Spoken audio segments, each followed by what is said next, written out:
И за това как хроничният стрес влияе на преразпределението на мазнините в тялото. Всеки може би е забелязал, че има периоди... Сега съм стресиран покрай Евровизия, къде ще кача? Палците ми кажа.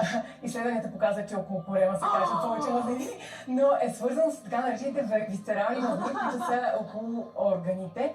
Но всъщност хроничен стрес е не само психическият стрес, отново може да бъде свързан с недоспиване, с прекалено много физическа активност или недостатъчно физическа активност.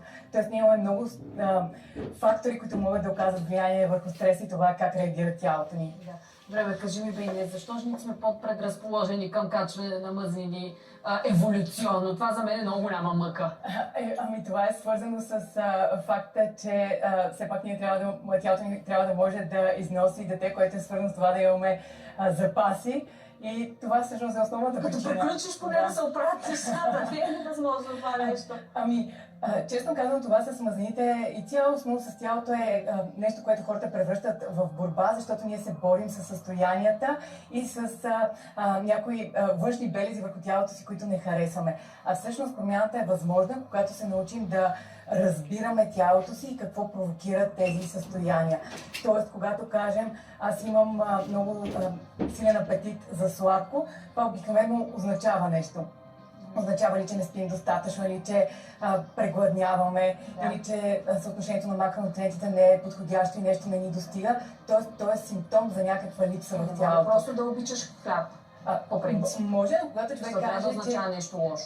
Да, така е, но когато става въпрос за такъв неустоим глад, не става за това просто да обичаш да си хапнеш нещо сладко, става въпрос, когато прекаляваш и въпреки желанието ти да спреш, ти не можеш да намериш волята да го направиш.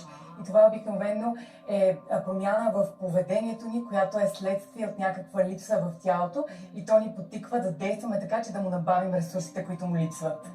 И ако си изследваме, ще разберем какво е това. Така ли ни трябва при професионалист пак да отидем за тези неща? Със сигурност има хормонални промени, които показват, че има някакви дефицити, но също така според мен и самонаблюдението на поведението.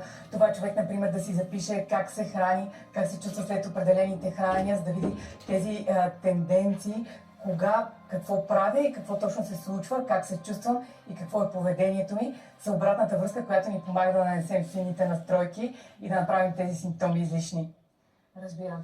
И аз имам наистина любов към пържения картоф, но владях този глад и днес, така че аз съм по-силна от въглехидратите. Тук имаме един майтап, аз съм по-силна от въглехидратите. Днес много ти благодаря за гостуването и виж какъв сме, че в неделя, не в събота, защото ще ни откажеш. Много ти благодаря, че ми беше гост, много мотивационно говориш.